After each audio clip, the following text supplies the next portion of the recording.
మీ business ఏదైనా మీ ఊర్లో promotion చేయాలంటే అది సుమన్ టీవీతోనే సాధ్యం. ఇప్పుడే సంప్రదించండి.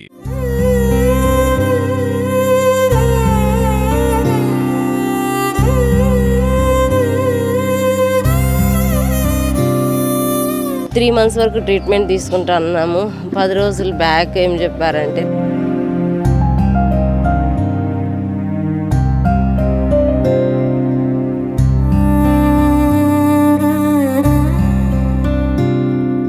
సిటీ స్కాన్ తీస్తానే మళ్ళీ ఈ అబ్బాయికి రిలాప్స్ అయిపోయింది, ఈ అబ్బాయి బ్రతకడు, తీసుకెళ్ళిపోండి అన్నారు.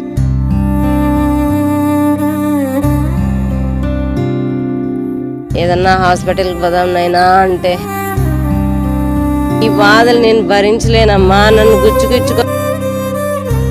రాత్రి 11 గంటలకు అక్కడికి వచ్చినాడు, అమ్మా అమ్మా అని పిలిచినాడు. ఇంత చేసి నా బిడ్డను బ్రతికించుకోలేకపోయాను.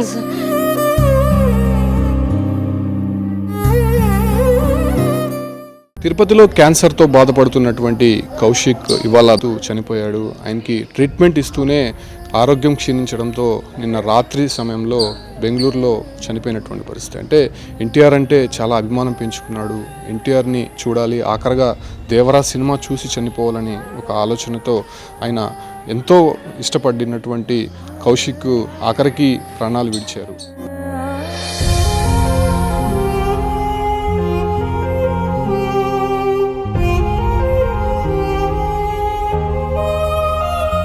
చాలామంది కూడా కౌశిక్కి మళ్ళీ ఆరోగ్యంగా తిరిగి రావాలని చాలామంది హెల్ప్ చేశారు.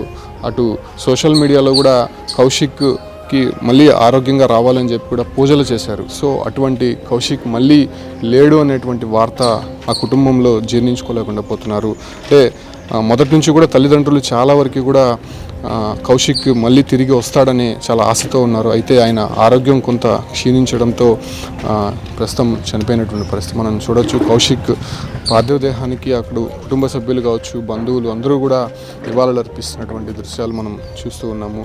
ఆయన నిన్న రాత్రి చికిత్స పొందుతూ కూడా చనిపోయినటువంటి పరిస్థితి. అంటే చాలా ట్రాన్స్ప్లాంటేషన్స్ చేసినా కూడా ఆ తర్వాత ఆయన మళ్ళీ సంపూర్ణ ఆరోగ్యంతో వస్తాడని అందరూ కూడా భావించారు. సో ఈ క్రమంలోనే ఆయన చనిపోవడం జరిగింది. తల్లి ఉన్నారు సరస్వతిమ్మ, ఏంటమ్మా రాత్రి ఏం జరిగిందమ్మా? సార్ రాత్రి ఏం జరిగిందంటే వాళ్ళు 3 months డిశ్చార్జ్ అయిపోయిన తర్వాత 3 months వరకు ట్రీట్మెంట్ తీసుకోవాలని చెప్పినారు. 3 months వరకు ట్రీట్మెంట్ తీసుకుంటా అన్నాము. 10 రోజులు బ్యాక్ ఏం చెప్పారంటే 3 months లోపల మళ్ళీ ఈ అబ్బాయికి రిలాప్స్ అయిపోయింది. సిటీ స్కాన్ తీసినారు, సిటీ స్కాన్ తీస్తానే మళ్ళీ ఈ అబ్బాయికి రిలాప్స్ అయిపోయింది, ఈ అబ్బాయి బ్రతకడు, తీసుకెళ్ళిపోండి అన్నారు.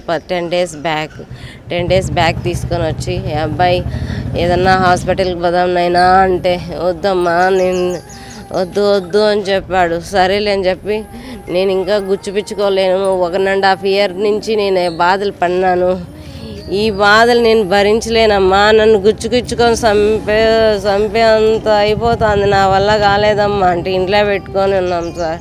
రాత్రి 11 గంటలకు అక్కడికి వచ్చినాడు, అమ్మా అమ్మా అని పిలిచినాడు. అమ్మా అన్నాడు ఇట్లా చేయి పట్టుకొని. అప్పుడే అమ్మ అమ్మ అన్నాడు, ఊపిరి పీల్చుకున్నాడు, కొన్ని నీళ్ళు ఇచ్చాను అంతే. అప్పుడే నా చేతుల్లోనే ప్రాణం వదిలేశాడు సార్.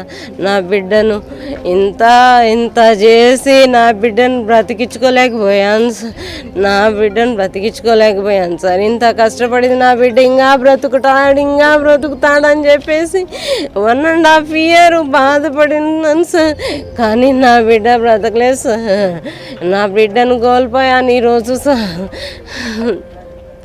నా బిడ్డ ఈరోజు నా బిడ్డ ఆడున్నాడు సార్. నా బిడ్డను కోల్పోయాను. ఆరోగ్యంగా రావాలని చెప్పి చాలా మంది హెల్ప్ చేశారమ్మా, వాళ్ళకి ఏం చెప్తావమ్మా? సార్ నా బిడ్డను కోల్పోయాను సార్. ఈరోజు నా బిడ్డను చూస్తుంటే నా వల్ల కాలేదు.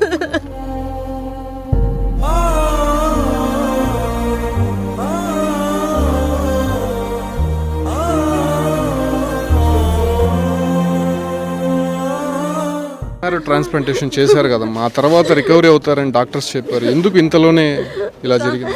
ఆ, చేశారు సార్. అప్పుడంతా నేను ఇంకా 10 డేస్లో ఇంటికి వెళ్ళిపోతామని చెప్పారు. ఇంటికి వెళ్ళిపోతామని 10 డేస్ అయితే డిశ్చార్జ్ ఇచ్చేస్తామని చెప్పారు. కానీ 3 మంత్స్ లోపలే మళ్ళీ రిలాప్స్ అయిపోయింది.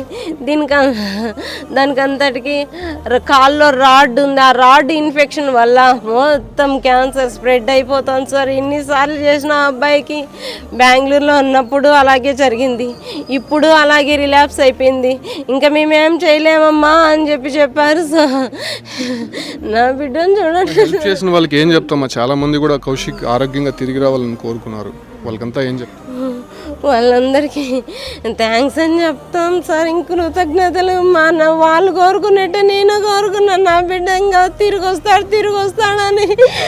లాస్ట్కి ఇలా అయిపోయినాడు సార్. ఇంకేం చేయాలి నేనేం చేసేది? నా బిడ్డని ఈరోజు కోల్పోతున్నాను. 1.5 year కష్టపడి నా బిడ్డ కానీ ఎన్ని బాధలు భరించాడంటే అన్ని బాధలు భరించాడు. ఐసీలో ఉన్నాడు. ఈ మొత్తం సెలిన్లు సూదులు అన్నీ పెట్టించుకమ్మా నేను ఇంకా బ్రతుకుతాను అన్నాడు. కానీ లాస్ట్కి ఇలా అయిపోయినాడు సార్. 1.5 year జర్నీ చేసి ఈరోజు ఇలా అయిపోయినాడు సార్. తండ్రి ఉన్నాడు సార్.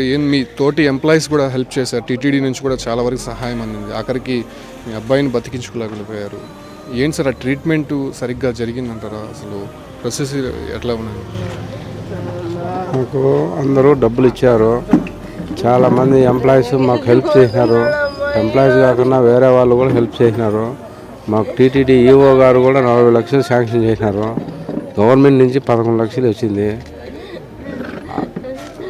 జూనియర్ ఎన్టీఆర్ కూడా 7 లక్షలు ఇచ్చి మాకు హెల్ప్ చేసి అందరూ హెల్ప్ చేసినారు. కానీ మా అబ్బాయి బతికించుకోలేకపోయినాం సార్. ఈ పొత్తుడికి చనిపోయినాడు సార్. మీ ఫ్యామిలీస్ అంతా కూడా బోన్ మ్యారో ట్రాన్స్ప్లాంటేషన్ చెక్ చేశారు. సో ఫైనల్గా మీ దగ్గర నుంచి అతనికి అప్పుడు నమ్మకంగా డాక్టర్స్ చెప్పారు కదా? 100% చెప్పినారు సార్. 100% చెప్పారు. మేము కూడా చాలా హ్యాపీ అయిపోయాము. వాళ్ళు కూడా ఫంక్షన్ పెట్టుకొని ఇది సక్సెస్ అయింది అని చెప్పేసి కేకులు పంచుకున్నారు. అన్నీ ఓకే అయింది. మరుసటి రోజు 1 hour ఫీవర్ వచ్చిందంట. నేను డ్యూటీలో ఉన్నాను. ఫీవర్ వస్తానే మరుసటి రోజు పొద్దున్నే హాస్పిటల్కి పోయినారు. రాత్రి జ్వరం వస్తాను డోలో 650 ట్యాబ్లెట్ ఏదో ఇచ్చినారు వాళ్ళు ఫోన్లో చెప్తే. జ్వరం తగ్గింది. సరే పోయినారు, సిటీ స్కాన్ తీసినారు. మరుసటి రోజు రమ్మన్నారు. మరుసటి రోజు పోతే 40% బ్లాస్ట్ అయింది. ఇంకా మీరు ఏ హాస్పిటల్కి పోయినా అమెరికాకి ఎత్తపోయినా బాగా చేయలేరు. మీరు ఇంటికి తీసుకొని పోయి ఆ అబ్బాయి ఏం తినాలో ఏం చేయాలో అన్నీ చేయించండి, ఇంటికి తీసుకొని వెళ్ళిపోండి అని చేసినాం. మేము ఇంటికి తీసుకొని వచ్చాము. మా ఊరికి పోయినాము. అటు నుంచి ఇటుకు వచ్చినాము. వేరే వాళ్ళు కర్ణాటక శివమొగ్గలు ఆయుర్వేదం మందు వాడుతుంటే ఆయుర్వేదం మందు తెచ్చి రెడీ చేసి వాడినాము. ఆ మందు బాగా పనిచేసింది. 100% చేసింది. ఇతనికి 25 రోజులు ఫీవర్ అనేది రాలా ఆ మెడిసిన్తో. కానీ ఈ మెడిసిన్ పని చేసింది. కానీ లాభం లేకుండా పోయింది.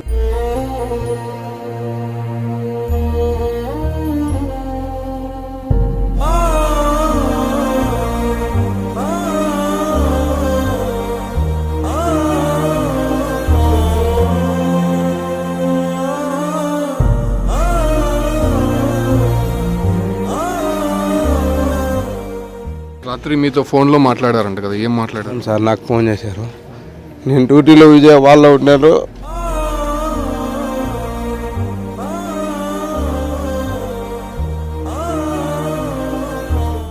ఎక్కడున్నావు డాడీ అన్నాడు. విజయవాడలో ఉన్నాను నాన్న, ఎప్పుడు వస్తావు అన్నాడు. మీటింగ్ అయిపోతే 6 గంటలకు అయిపోతే నీ దగ్గర 10:30 నేను ఉంటాను నాన్న అన్న. సరే సరే నువ్వు రా తొందరగా అన్నాడు. ఫోన్ పెట్టేసాను. నేను మీటింగ్ అయిపోతాను బయలుదేరి వచ్చాను. వస్తే కావలి దగ్గరికి వచ్చింది. నాకు ఎప్పుడు నిద్ర రాదు. నాకు రాత్రి నిద్ర వచ్చింది. పడుకున్నా 5 నిమిషాలు. మళ్ళీ లేచి 2 కిలోమీటర్లు వస్తేనే మా కొడుకు చిన్నవాడు ఫోన్ చేశాడు. డాడీ అన్న చనిపోయినాడు అని ఫోన్ చేశాడు. అది జరిగింది.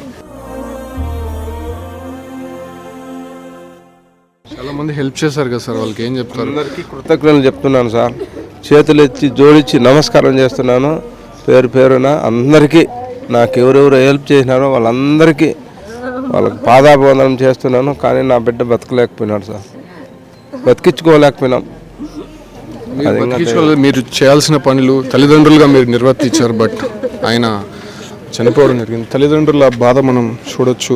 చాలా వరకు కూడా వాళ్ళు బతికించుకోవాలనే ఒక సంకల్పంతో దాదాపు 2 సంవత్సరాల నుంచి కూడా ప్రయత్నించారు. చాలామంది హెల్ప్ చేశారు.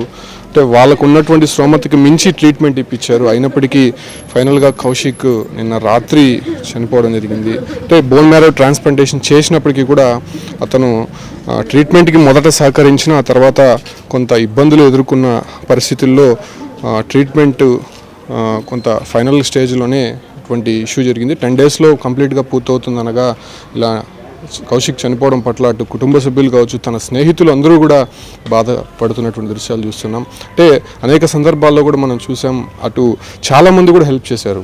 మనం ఇంటర్వ్యూ చేసినప్పుడు కూడా ఇక్కడ నుంచి కౌశిక్ తో మాట్లాడాము.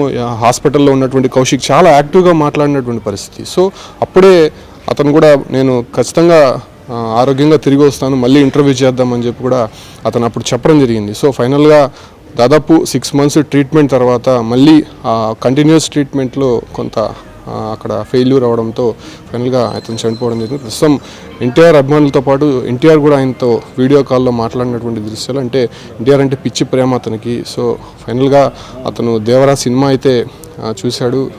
అయితే కౌశిక్ అయితే ప్రస్తుతం అనారోగ్యంతో మృతి చెందడంతో అతని కుటుంబంలో కావచ్చు, అంటే అతని స్నేహితులు బంధువులు విషాద ఛాయలు అనుకునే కుటుంబం మొత్తం కూడా వెలువెల్లా ఆడుతున్నటువంటి పరిస్థితి తిరుపతిలో కనిపిస్తుంది.